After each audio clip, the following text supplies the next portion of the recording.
Hey guys, welcome back to another video. Today we'll be covering the purpose and setup of catch cans on the B58 platform, along with a full installation of this system featuring a catch can from Radium Engineering. In the description below, I've linked every component featured in this video, so if you're looking to replicate this setup or install it yourself, you'll have everything you need right there. So before we get into the install, I'd like to focus on the catch can in particular. This thing is huge. It's the extra large version of the Radium Engineering 200771 competition catch can. This thing is built from the ground up for high performance boosted applications like the B58.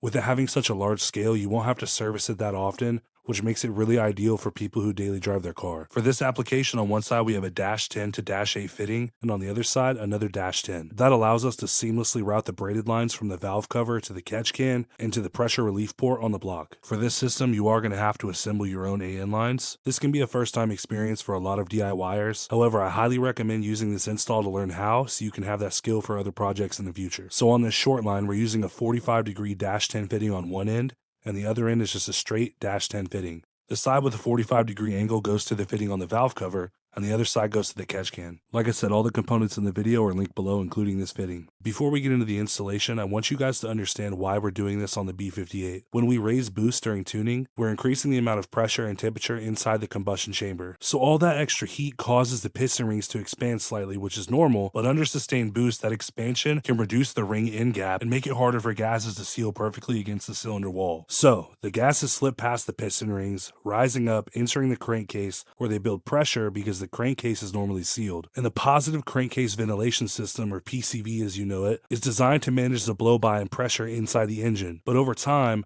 that pressure pushes oil mist and vapors out through any available path, like the PCV system. So often you'll see people delete the PCV system entirely. The idea is, with elevated boosts and aggressive tuning, the factory PCV can struggle with the excess crankcase pressure. So deleting it entirely and going to a standalone catch can gives a direct path for vapors. However, with this system, we're choosing to keep the PCV, which maintains a slight vacuum in the crankcase. This helps the piston ring seal better and actually reduces blow-by. So you get the best of both worlds essentially, the factory vacuum and pressure balance and effective oil mist removal. So that pretty much sums up the breakdown portion. As you can tell, I've got the bracket installed on the catch can and this thing's ready to go on the car.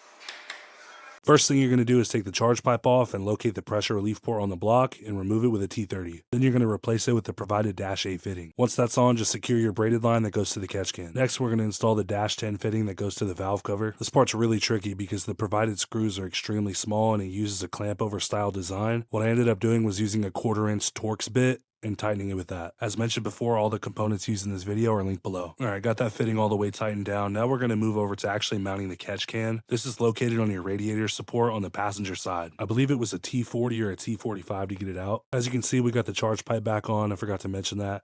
But here we're going to go ahead and mount the catch can and get everything in place. I'm leaving out some small, minute details as far as getting the bracket mounted to the catch can, but it's very straightforward and you guys can do it with ease. With everything tightened down, I'm going to play with the orientation a little bit and then put the lines on. So here I started with the 45-degree -10 on the valve cover. You'll also notice that I changed the orientation and angle to get this line to fit perfectly. When you're dealing with these AN lines, it's important to make sure that you just hand tight everything and don't snug it all down so you have as much flexibility while installing it. Now you're going to grab the -8 line from the vacuum relief port on the block and run it up to the -8 side on the catch can. Of course, don't forget to take your wrenches at the end of the install and tighten all of your AN lines. And that wraps up this video, guys. As always, if you have any questions or you're interested in getting your car tuned by me, you can reach out to me on any of my social media accounts or send an email to blvckeharttuned@gmail.com. And don't forget, if you like this video, please drop a like and leave some feedback in a comment for me. Your engagement has a huge impact on supporting me, so I appreciate it, guys. Much love. Peace.